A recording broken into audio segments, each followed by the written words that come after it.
সৃষ্টিকর্তার কি আজব খেলা! একটি চালের বস্তা যে ওঠাতে পারবে সে কিনতে পারবে না, আর যে কিনতে পারবে সে ওঠাতে পারবে না। মিষ্টি কথা নয়, লবণের মতো। যারা তিক্ত কথা বলে তারাই আপনার প্রকৃত বন্ধু। ইতিহাস সাক্ষী আছে, লবণে আজ পর্যন্ত পোকা ধরেনি।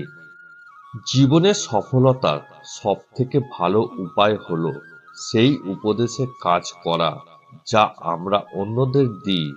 আর এটা অনেক গভীর কথা, তাই এটা ভালোভাবে বুঝবেন। বাধা তো কেবল জীবিত লোকদের জন্য আসে, কারণ মৃত লোকদের তো সবাই রাস্তা ছেড়ে দেয়। চিন্তা ততটুকুই করুন যাতে কাজ শেষ হয়ে যায়, আবার এতটাও করবেন না যাতে জীবনটাই শেষ হয়ে যায়। কারোর মনে আঘাত দেওয়ার পর আপনার মনেও আঘাত পাওয়ার জন্য প্রস্তুত থাকুন, কারণ আপনি যেমন করবেন ঠিক তেমনই আপনি ফিরে পাবেন। সবসময় নিজের মধ্যে ভালো কিছু খুঁজুন, কারণ আপনার খারাপ বের করার জন্য আপনার আশেপাশের লোকজনই যথেষ্ট। চলতে যদি হয় তাহলে সামনের দিকে চলুন, কারণ পিছনে টানার জন্য তো হাজারো লোক আছেই। খারাপ মানুষের সাথে সম্পর্ক রাখার থেকে ভালো হচ্ছে একা থাকা। এটা আপনাকে মানসিক শান্তি দেবে। সবসময় শান্ত থাকুন, জীবনে নিজেকে অনেক মজবুত পাবেন, কারণ লোহা ঠান্ডা হলেই বেশি শক্ত হয়, গরম হলে তো তাকে যেমন খুশি আকার দেওয়া যায়। জীবনের কাছে হেরে যাওয়া মানুষটি অনেক সুন্দর কথা বলেছে। ছোটবেলা কত সুন্দর ছিল, তখন খেলনাই ছিল জীবন। আজ জীবনটাই খেলনা হয়ে গেছে। যার মধ্যে খুব বেশি লোকসান করার ক্ষমতা থাকে সেই বেশি অর্জন করতে পারে, হোক সেটা বিজনেসে কিংবা কোনো সম্পর্কে। এটা নয় যে আজ দুঃখ বেড়ে গেছে, কেবল সহ্য করার ক্ষমতা কমে গেছে। আজ যে সহ্য করা শিখে গেছে সে ঠিকভাবে বেঁচে থাকা শিখে নিয়েছে। কেউ একজন ঠিকই বলেছিল, কোন বয়সে রোজগার করব আর পড়াশোনা করব এটা আপনি নিজে নন, পরিস্থিতি ঠিক করে দেবে।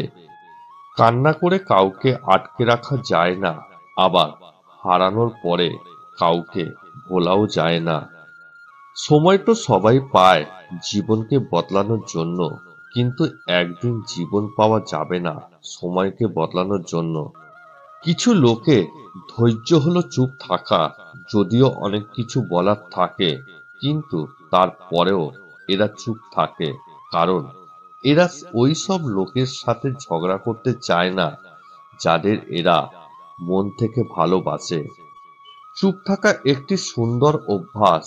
যখন আপনি খারাপ লোকদের সঙ্গে থাকেন, চুপ থাকাও অনেক কিছু বলে দেয়। আপনার দুঃখ, রাগ, জেদ ও ধন্যবাদ। সম্পর্ক দেখানো যায় না, সম্পর্ক পালন করা যায়। সে দূরে থাকুক বা কাছে।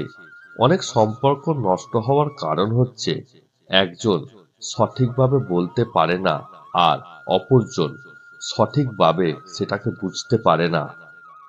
উদ্দেশ্য যতই সুন্দর হোক না কেন, লোকে আপনার বাইরেটা দেখেই বিচার করবে, আর আপনার বাহিরটা যতই সুন্দর হোক না কেন, উপরওয়ালা আপনার উদ্দেশ্য দেখেই তা বিচার করবে।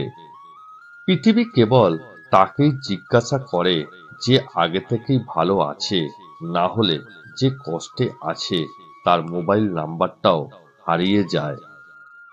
কেউ আপনার মনে কষ্ট দিলে রাগ করবেন না, কারণ এটা প্রকৃতির নিয়ম।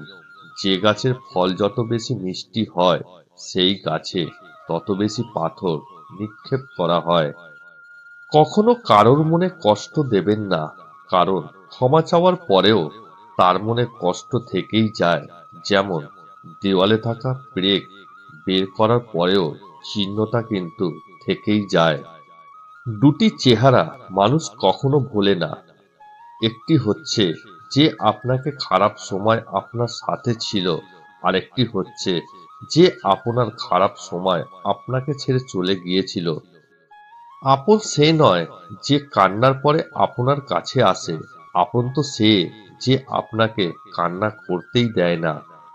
চেষ্টা করুন যে কারণে আপনি কষ্ট পেয়েছেন সে কারণে যেন কাউকে আপনার কাছ থেকে কষ্ট পেতে না হয়, সেটা সম্পর্ক হোক কিংবা শান্তি। আপনি যখন আপনার জীবনের খারাপ সময় পার করবেন তখন আপনার জীবনে ভালো একটা ঘটনা ঘটে। আপনি শেষ পর্যন্ত সেই সব মানুষগুলোকে চিনতে পারেন যারা আপনাকে বলতো যে সে আপনাকে অনেক গুরুত্ব দেয়। জীবন যখন আমাদের কিছু দেয় তখন হিসাব করে না, আবার যখন ফিরিয়ে নেয় তখন দয়াও করে না।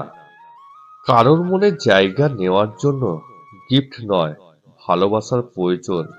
যে আপনাকে সত্যিকারের ভালোবাসবে সে আপনার কাছে কিছুই চাইবে না। পৃথিবীটা অনেক সুন্দর যদি তা সুন্দর করে দেখো। জীবন অনেক সহজ যদি তা সহজ করে সেটাকে গ্রহণ করো। ছোটবেলায় ভাবতাম কবে বড় হব, আর এখন বড় হয়ে ভাবছি অসমাপ্ত স্বপ্নগুলোর চেয়ে ছোটবেলার ভাঙা খেলনাগুলো ছিল অনেক ভালো। সম্পর্ক যখন নতুন হয় মানুষ তখন অজুহাত খোঁজে কথা বলার জন্য, আর সম্পর্ক যখন পুরনো হয় তখন মানুষ অজুহাত খোঁজে এড়িয়ে যাওয়ার জন্য। যখন নিজের অজান্তেই কাউকে কষ্ট দিয়ে ফেলি তখন নিজেকে বড় অপরাধী মনে হয়, আর যখন কেউ আমাকে কষ্ট দেয় তখন মনে হয় এটাই আমার পাওনা ছিল।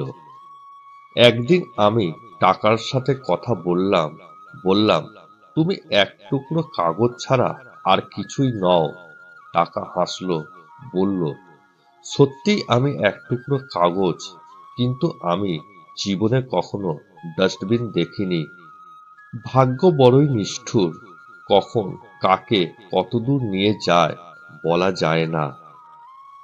মেয়েদের শরীরে সব থেকে আকর্ষণীয় অঙ্গ হলো চোখ। একবার চোখের মায়া পড়লে পুরুষ মানুষ পাগল হয়ে যায়। গতকাল রাতে যারা এই পৃথিবী ছেড়ে চলে গেছেন তারা সকালে ঘুম থেকে উঠে একটি সুন্দর দিনের স্বপ্ন দেখতেন। গতকাল সকালে যারা মারা গেছেন তারা রাতে ঘুমোতে যাওয়ার আগে ঠিক করেছিলেন পরদিন সকালে ঘুম থেকে উঠে কি কি কাজ করবেন।